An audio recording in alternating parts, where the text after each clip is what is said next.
Groom Lake, Pittman Station, Paradise Ranch, St. Elsewhere, Dreamland. While it's known by many names, it's perhaps best known simply as Area 51, and few places in the world have generated as much speculation and interest as this remote base located in the Nevada desert. On the surface, it looks relatively inconspicuous, yet it's one of the most heavily guarded sites in the world, with armed guards authorized to use lethal force against anyone who tries to cross its boundaries to look inside. In UFO circles, the base has long been associated with the retrieval and re-engineering of alien technology acquired from UFO crash sites such as the Roswell incident in 1947. Indeed, witnesses have reported strange objects in the sky around the base, and people who have claimed to work at Area 51 tell stories of experimental aircraft based on the alien propulsion systems. The fact that the US government wouldn't even acknowledge the base's existence until 2013 has only reinforced the belief by some that something otherworldly is kept inside the well-guarded base perimeter. But could the truth be a little more down to planet Earth? In recent years, more and more information about the history of the base and its role in the Cold War standoff between East and West has come to light, and could go some way to explaining why the base has garnered such a reputation. From advanced spy aircraft to captured enemy fighters and early research into the stealth aircraft, Area 51 has quietly waged the technology war against American enemies for over 60 years. Early history. Groom Lake, upon which Area 51 is built, is a barren salt lake in the Nevada desert, and has been the scene of intermittent lead and silver mining between the late 19th century to the early 1950s. The flat and hard terrain made it ideal for use as an airstrip, and in 1942, as the US geared up for World War II, a base was established with two crossing, unpaved runways named Indian Springs Air Force Auxiliary Field. Indian Springs remained open until 1947, and after a brief period where mining in the area resumed, Groom Lake became barren once again. In the meantime, the Allies, who had been victorious during World War II, were now staring suspiciously at one another across the so-called Iron Curtain, and the Cold War was heating up. Both the US and the Soviet Union began a modernization of their armed forces to face one another, and the US needed to know just how advanced and extensive the Soviet weapons program was. Spy satellites were over a decade away, and so the US government therefore turned to the Lockheed Aircraft Corporation to develop a long-range, high-altitude reconnaissance aircraft that could spy on the Soviet Union. The design team for the new aircraft was headed up by the legendary aircraft designer Kelly Johnson, who is considered to be one of the greatest minds in aviation history. His department at Lockheed, known affectionately as the Skunk Works, developed an incredible aircraft that was capable of flying in excess of 70,000 feet, well above what Soviet fighter planes could fly at the time. The project, dubbed Aquatone, was draped in a level of secrecy that was arguably greater than that of the Manhattan Project, that developed the first atom bomb. Paperwork surrounding the project was not stamped as secret, so if they were ever lost or misplaced, nobody would know it was a secret document, and would likely dismiss it rather than let curiosity at having a secret document get to them and start reading it. The aircraft was also given the designation of U-2 as part of its cover, since in the US military, aircraft marked with a U are generally transport or logistic types rather than spy planes. The unique qualities of the U-2, combined with the required level of secrecy, was forever a problem for the design team when it came to finding an appropriate test site. More than 50 sites were rejected before Kelly's team stumbled across the old wartime strip at Groom Lake. The wartime strip was by then in a poor state, and so a new runway would have to be built specifically for the U-2. Convinced he had found the ideal place, he convinced the US government to purchase the land, and it was given a grid reference by the Atomic Energy Commission, namely Area 51. Unfortunately, at that time, the US was conducting nuclear weapons tests at the nearby Nevada test range, and the Salt Lake was downwind of these tests. This disrupted Kelly's team as they worked to prepare the site for U-2 testing, as they had to shut down work to allow the radioactive clouds to pass. However, tests carried out as late as the 1980s would show the area had a higher than normal radiation level, resulting in a cleanup effort, and has led to employees at the base trying to get compensation for radiation-related illnesses. In July 1955, the first U-2 was airlifted to the site and prepared for testing, but the U-2's first flight was not exactly intentional. On August 1st, 1955, Lockheed's chief test pilot, Tony Levier, was performing a high-speed taxi run when he suddenly realized the wheels had briefly left the ground. Flight testing of the U-2 began in earnest, and the following year, this incredible aircraft began flying operations over the Soviet Union, gathering intelligence on Soviet forces. The Soviets struggled to track the aircraft due to the altitude it was flying at, and lacked any way of intercepting it. The US also used the U-2 to spy on British, French, and Israeli forces, engaged in the ill-conceived Suez War against Egypt in October 1956. British pilots would later arrive at Area 51 for training to fly the U-2 themselves, on behalf of the American and British intelligence services. Despite the success of the U-2 in its early operations, it was clear to all that it was only a matter of time before the Soviets developed technology to counter it. As such, research began at Area 51 under Project Rainbow to develop radar absorbent material, or RAM, which could be affixed to the aircraft's fuselage. As the name suggests, this material was designed to prevent radar beams from bouncing back to the ground station and revealing the aircraft's position by absorbing them into the aircraft's body. However, the U-2 could not be made entirely invisible to radar, and this was proven on May 1st, 1960, when a U-2 flown by Francis Gary Powers was shot down over the Soviet Union. A second U-2 was shot down over Cuba during the Cuban Missile Crisis in 1962. In order to keep gathering intelligence on the Soviets and their client states such as North Vietnam and China, a new aircraft was developed that could fly higher and faster than anything the Soviets had, and Area 51 was again at the forefront of the test program. Developed again by Kelly Johnson under Project Oxcart, the new aircraft was designated as the A-12, repeating the misinformation trick they had done with the U-2, since A refers to attack aircraft. The A-12 was assembled and flown for its first time from Area 51 on April 25, 1962.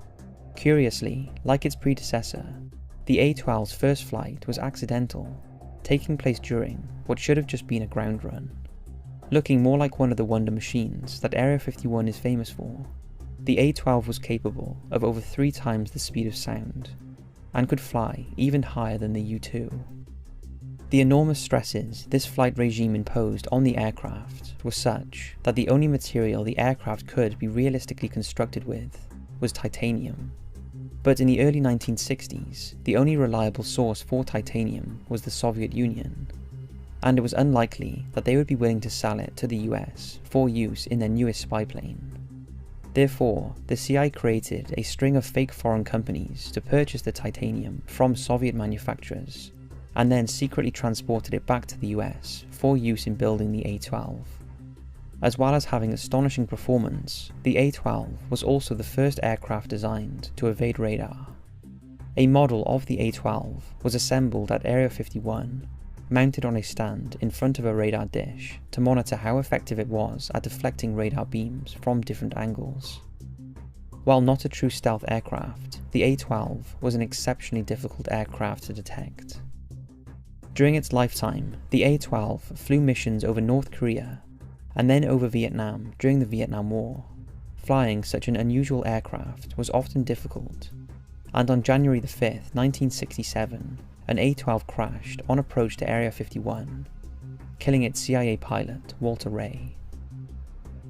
the A-12 was withdrawn from services in 1968, but was replaced by the SR-71 Blackbird, a development of the A-12 that incorporated all the experience gained in the testing at Area 51. Another peculiar aircraft program that is associated with both Area 51 and the A-12 is the D-21 unmanned drone. The D-21 was designed to be carried on the back of an A-12 to a launch point just outside enemy territory, after which it would separate and then fly through heavily defended enemy territory, taking pictures of high-priority targets.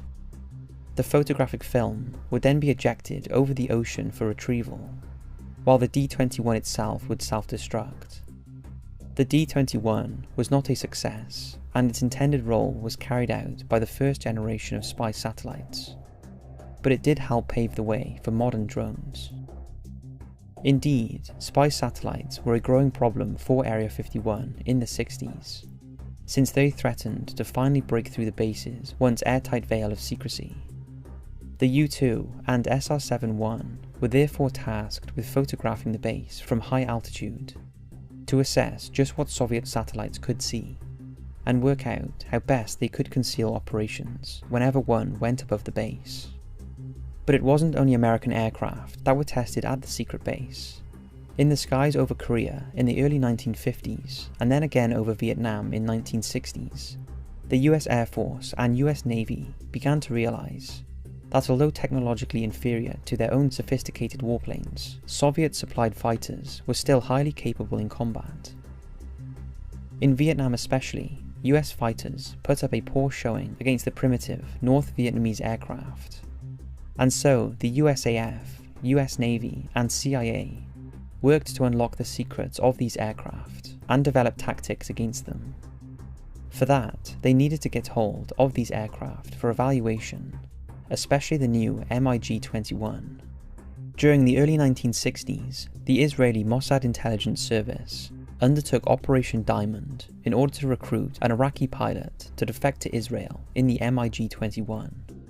On August 16, 1966, Iraq pilot Mimir Redfer flew his MiG-21 to Israel, and the following year the Israelis loaned the aircraft to the US to evaluate.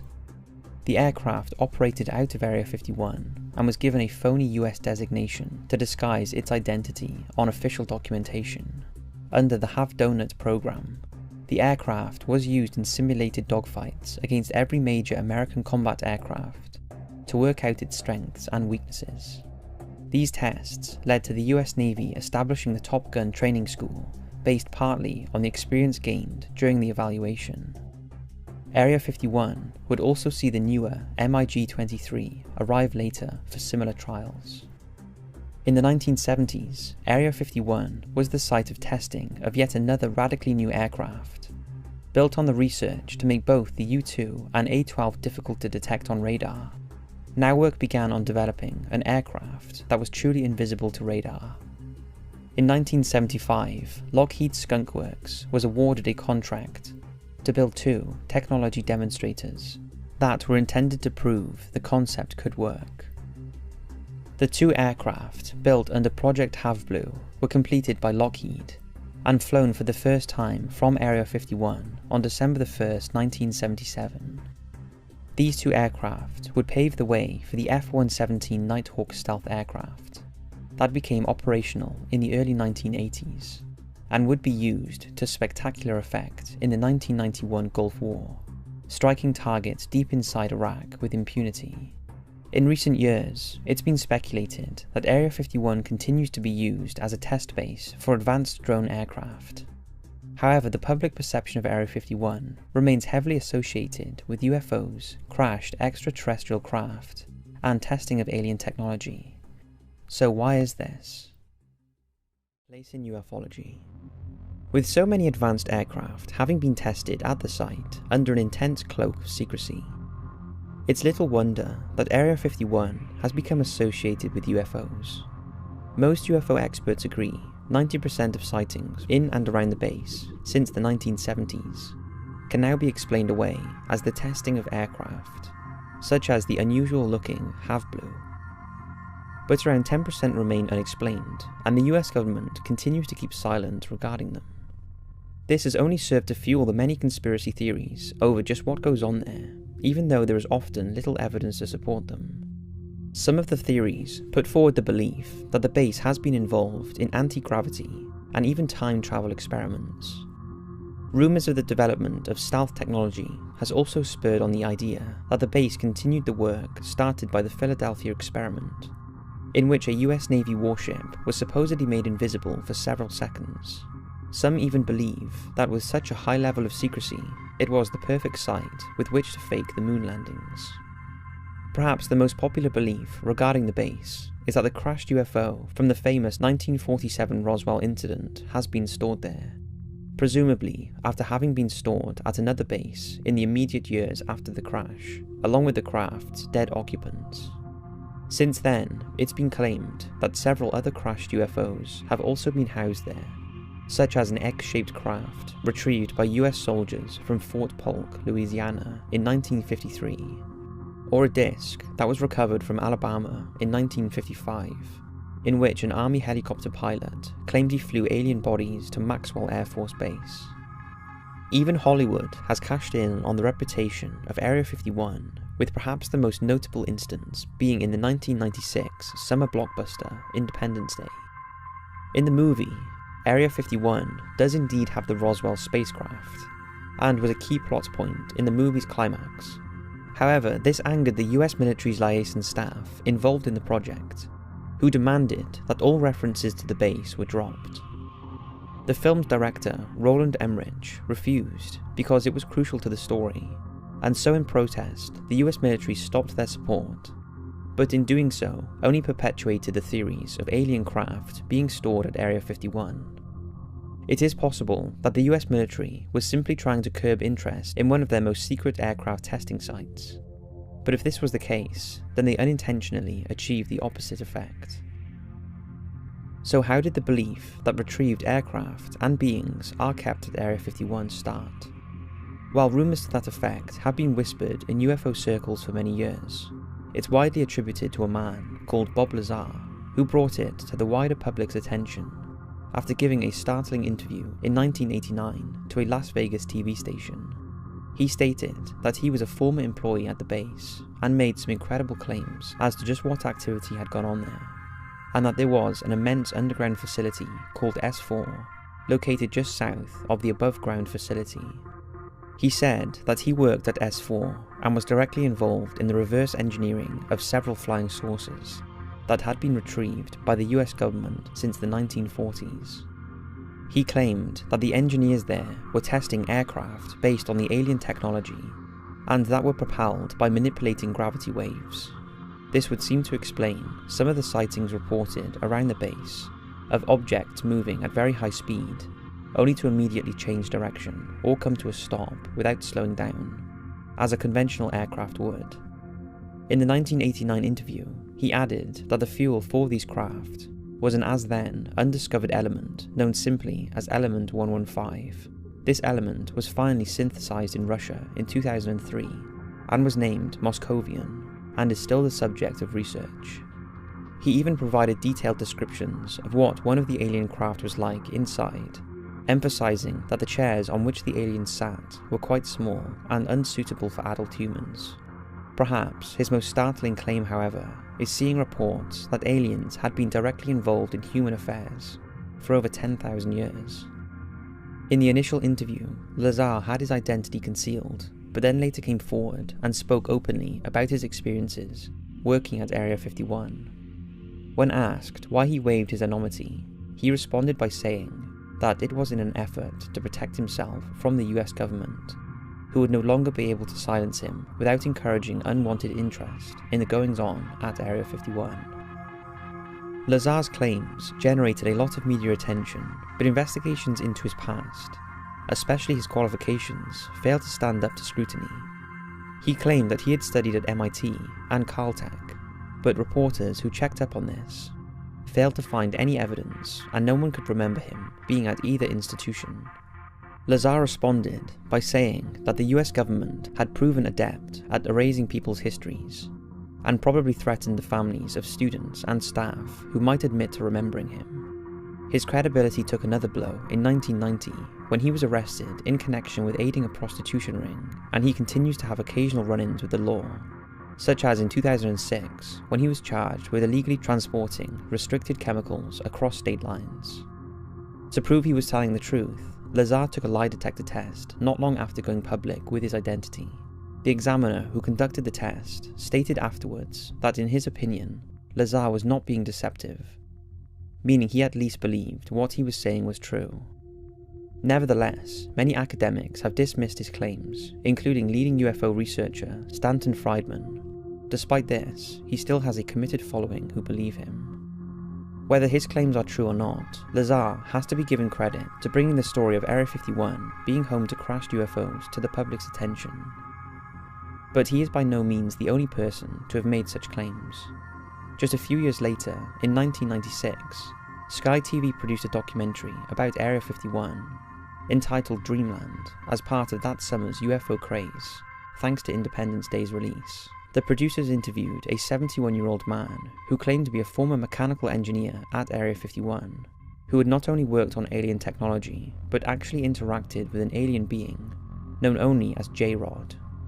The engineer claimed that his job was to build a simulator for US pilots to train to fly a disc-shaped craft under J-Rod's supervision. Less than a year later, on May 23, 1997, radio DJ Art Bell was hosting his daily show when a man phoned in claiming to have worked at the S4 facility at Area 51. He only referred to himself as Victor and claimed he was the one who leaked a video commonly known as the Alien Interview, which allegedly took place at Area 51. The video has been debunked by most experts, and it is possible the man was trying to simply generate interest in it. But then on September the 11th of the same year, another man phoned in to Art Bell, claiming to be another Area 51 employee, and that not only were alien ships and beings being kept there, but that there was a frightening global alien conspiracy at work.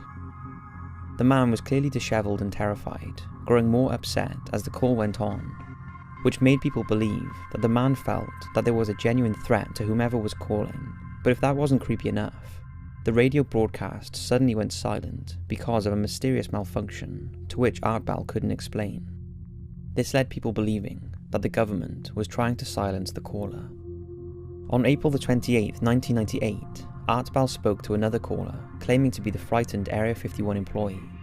Only this time he was calm and collected, claiming the first call was a hoax, and part of a number of wacky characters he created to call into the show with. The man would only give his name as Brian, but while he admitted that this call was a hoax, he couldn't explain the interruption of the signal during the broadcast, and said that he went to bed that night, freaked out that maybe he had gone too far and upset the wrong people.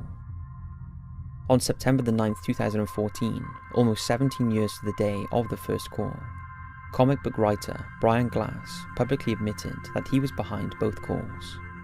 However, some listeners to the broadcast have claimed that the second caller could not have been the same person as the first, because of the difference in the mannerism and tone, but Glass maintains he was responsible for both. The next significant figure to emerge in the story of Area 51 is Dr. Dan Burish.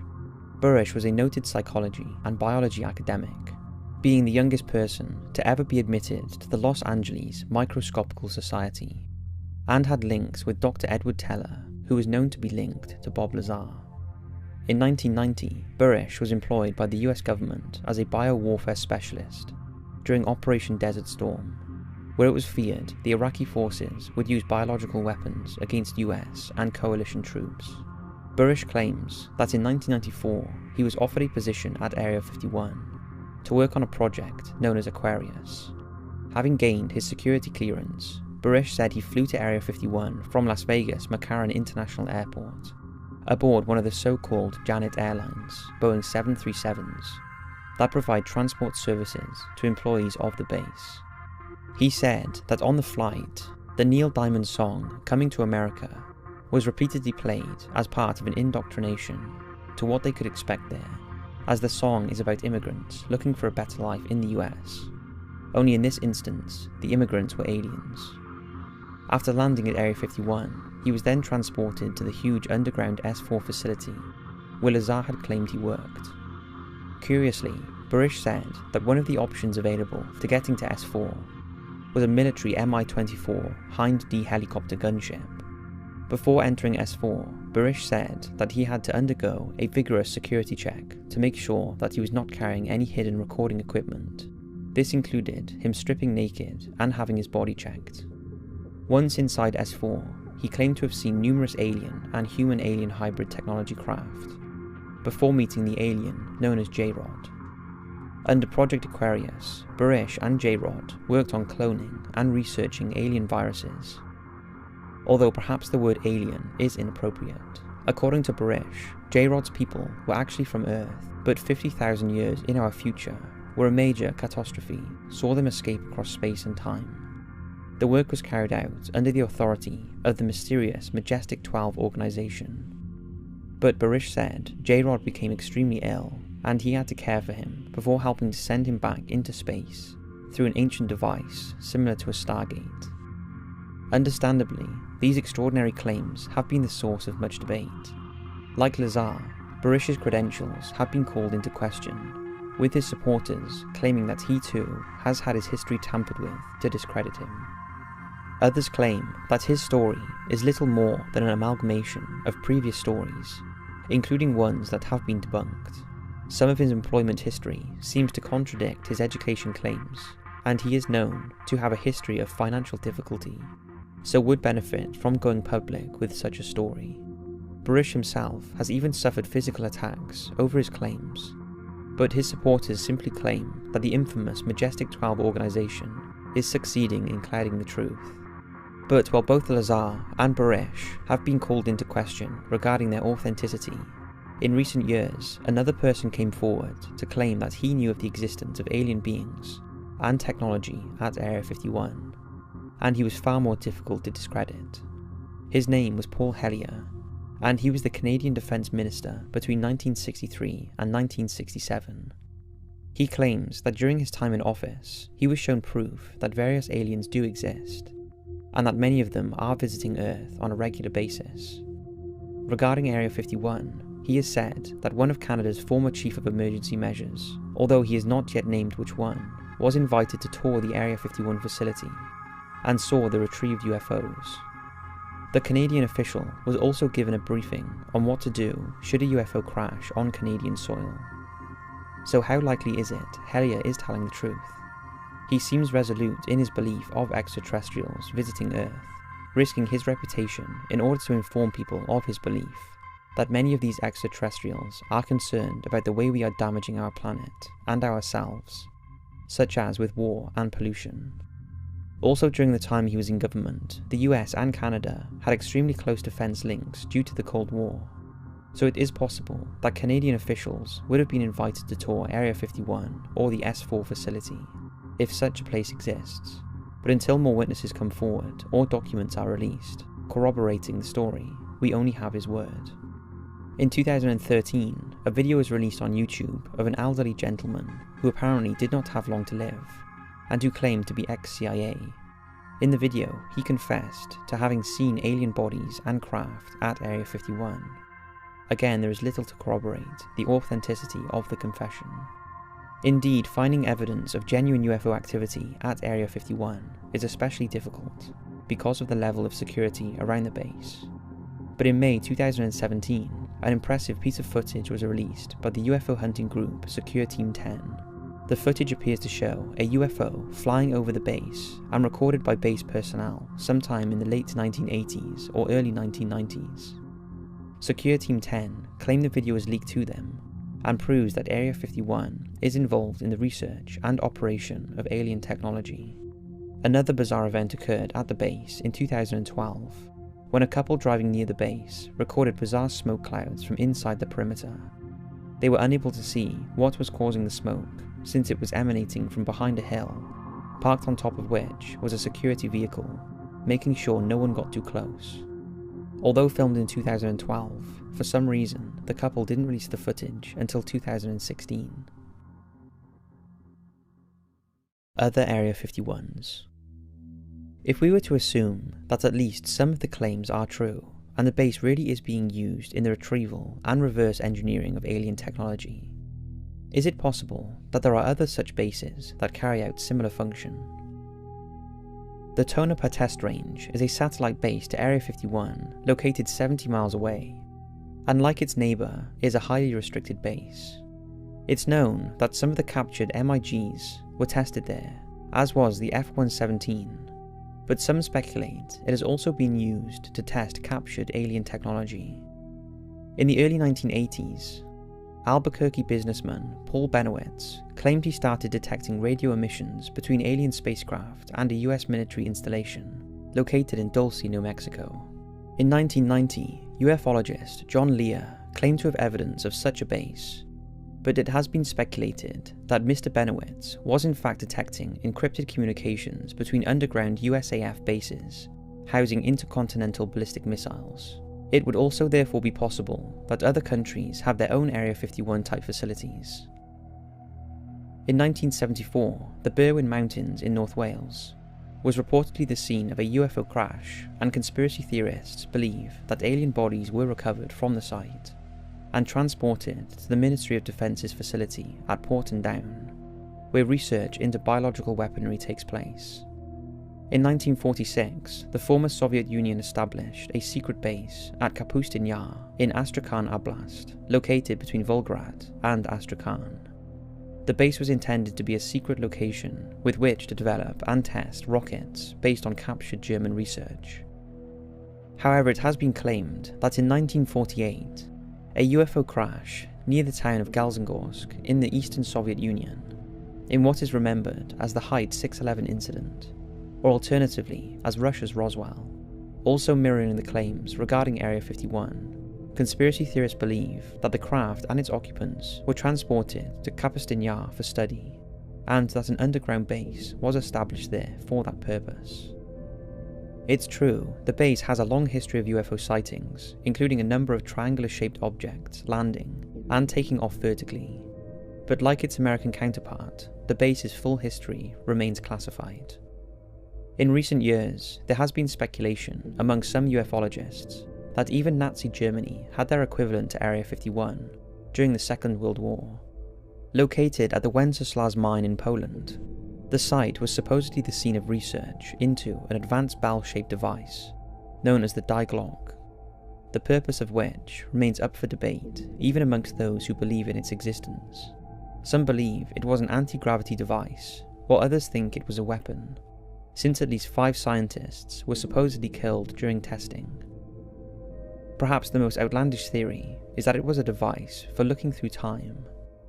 But regardless of which is true, if any of it is, the question has to be asked, just how did the Nazi scientists unlock this technology? Some have theorized that in their quest for furthering the Aryan race, they made contact with a group of aliens known as the Tall Whites or Nordic types, because of their Northern European look. Some alien conspiracy theorists have put forward the idea that this group of aliens, who Barish claims is one of a number of aliens who developed on Earth in the future, like J-Rod species, gave the Nazis the technology necessary to start their research, but that the project was not complete before Nazi Germany fell to the Allies. They speculate that the Die Glock was destroyed, while others claim it was smuggled to a South American country. Conclusion.